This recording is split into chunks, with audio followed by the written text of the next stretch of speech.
Welcome back, everyone. So I hope you've gone and you've played around with HTML a little bit, and you'll see how cool HTML is and how easy it is to just basically mash all the concepts together. In a lot of other programming languages, you can't just do that. You can't just take a concept and then put it somewhere else because it might not work. But in HTML, a lot of the stuff will work out quite well, and if it doesn't work out, the program won't crash. It will just simply not run the way you want it to. So let's go ahead and let's just put in some cool stuff here. So, for example, we can put style equals color, okay?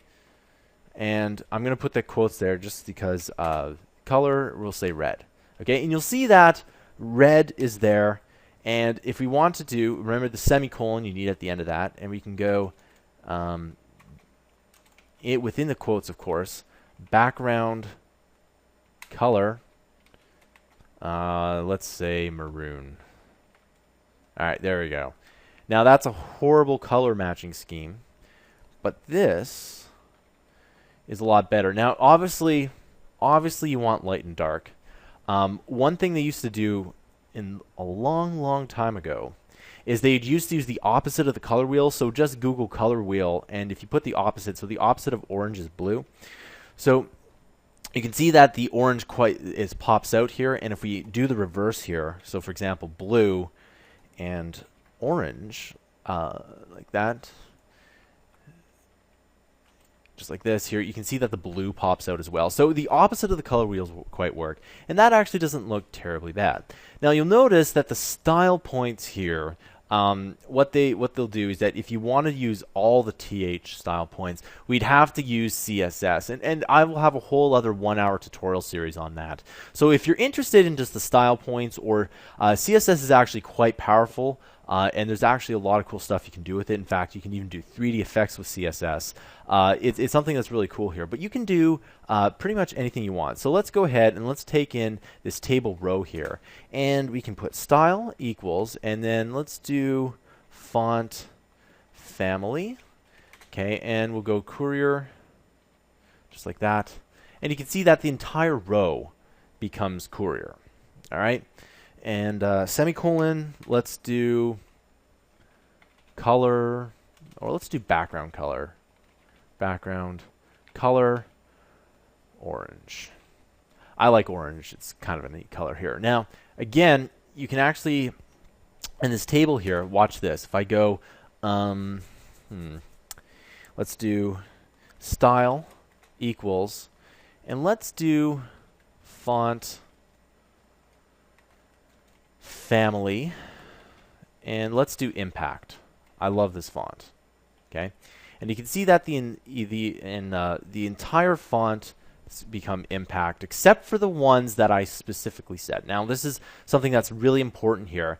So the entire table is going to be the default of impact, right?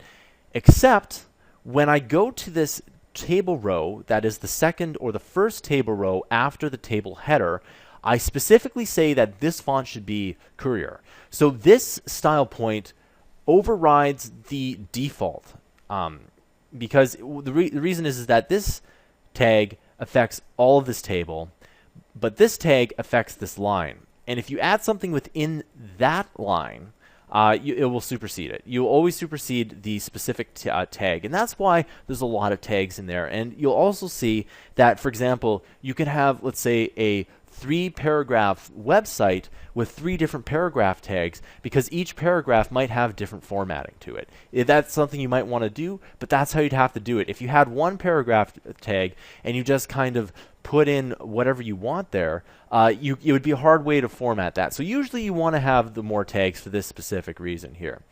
All right, and another thing that we can do is let's just go font size.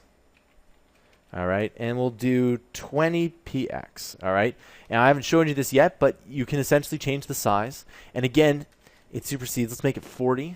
Maybe it's a bit too much. Let's make it 30 or something like that. Okay, maybe 25. And one thing that you'll notice is that you will be doing a lot of tweaking around with numerals, and it doesn't matter what you do. So you do this a lot in games, actually. If you're into game development, you actually do quite a bit of formatting there. All right, so the next thing we can do is, for example, if we wanted, let's say, this table, this one right here, if we typed in style equals font size, colon, and let's make it 50, okay?